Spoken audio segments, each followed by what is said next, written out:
Chunky. Open the gates. Open the gates. Lebowski. I classify as natural. Welcome back. Just chilling here, you know, I'm about to give y'all some thoughts on the upcoming playoffs, you know, the NBA playoffs. I haven't been as active as I would like to be. Got some other things going on around, you know. I just would like to say that obviously I would usually be thanks again to the homie Jerry Davis from Wailea Golf Course, you know, representing got the Maui shirt on, representing. I would usually be decked out in some Timberwolves gear, but I do not feel motivated with y'all recent play to represent y'all like I should represent y'all, because instead of like the Minnesota Ravenous Timberwolves, y'all been playing like the Minnesota bitches. You know, and that's what I'm going to be calling y'all. Number one, if you don't make the playoffs, let's take that off the table. If y'all don't make the playoffs, you will, until next season, be referred to as Minnesota bitches. Number one. You know, I understand Jimmy Butler got hurt, and I expected a little bit dip in play, but y'all can't be losing games to people like the motherfucking Memphis Grizzlies, like the day after they lost the game by 61 points to a team that ain't even going to the playoffs. They lost to the Charlotte Hornets by like 60 points, and then they beat y'all the next night. That's some bullshit. How y'all go from the number 3 seed to now y'all fighting for y'all life for the number 8 seed? That bullshit. Y'all have lost too many games that you had no business losing.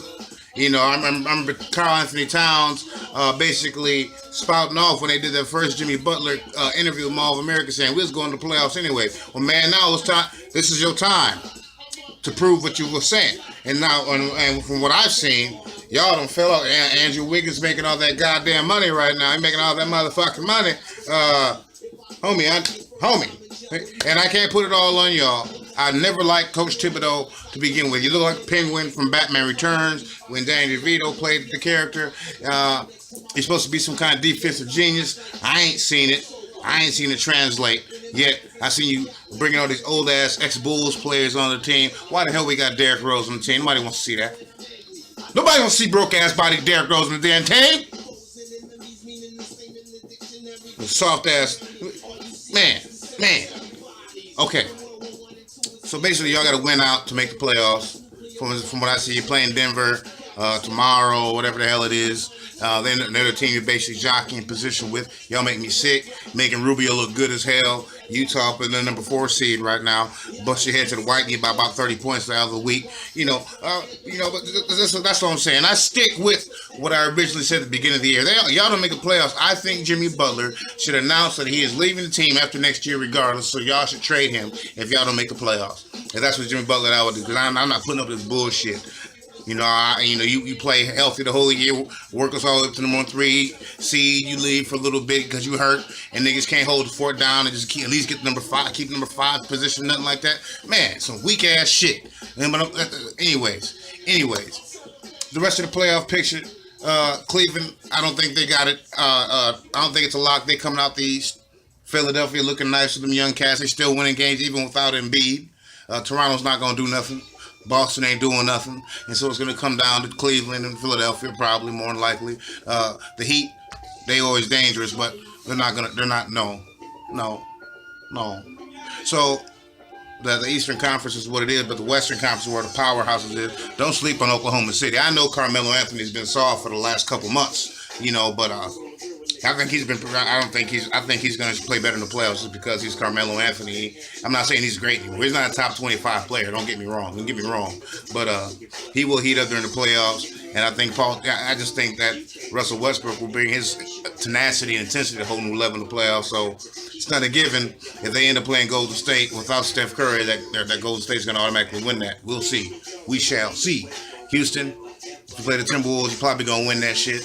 I have no confidence in the Timberwolves right now at all from what I've seen recently. Y'all, like I said, y'all missed the playoff. Y'all missed the playoff. See, man, I'm telling you, man. BITCH all the way if y'all do it. Man, anyways.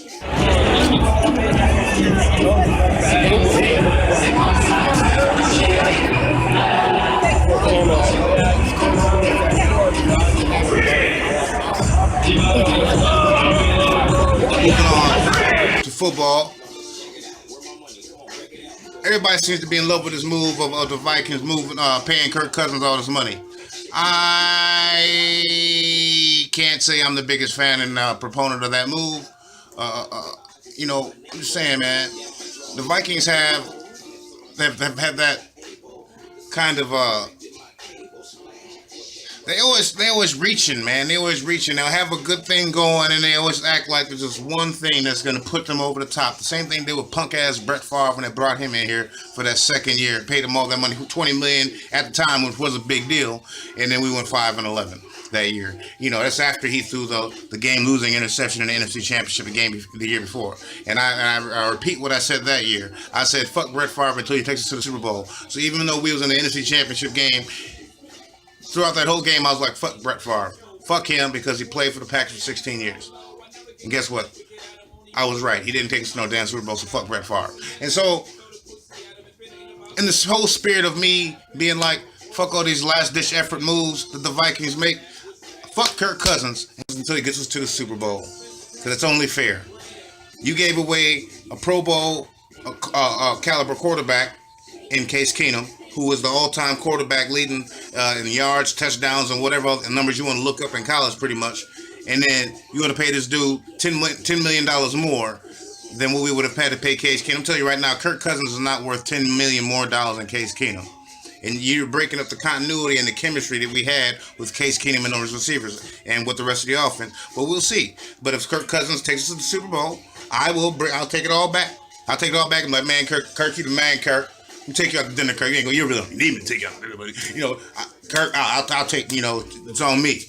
I'll get a Kirk Cousins jersey, all that. If it ends up being that you're the one piece that we needed to put us over the top.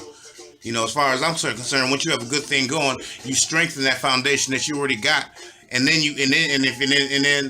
because we had a good quarterback room. You know, we didn't have to keep Teddy and obviously get rid of Bradford, who's getting paid $20 million. Let me talk about that motherfucker getting paid $20 million, stupid ass Cardinals. But we had a decent quarterback room. We could have just bought a decent veteran to compete with Case Keenum to make improvements.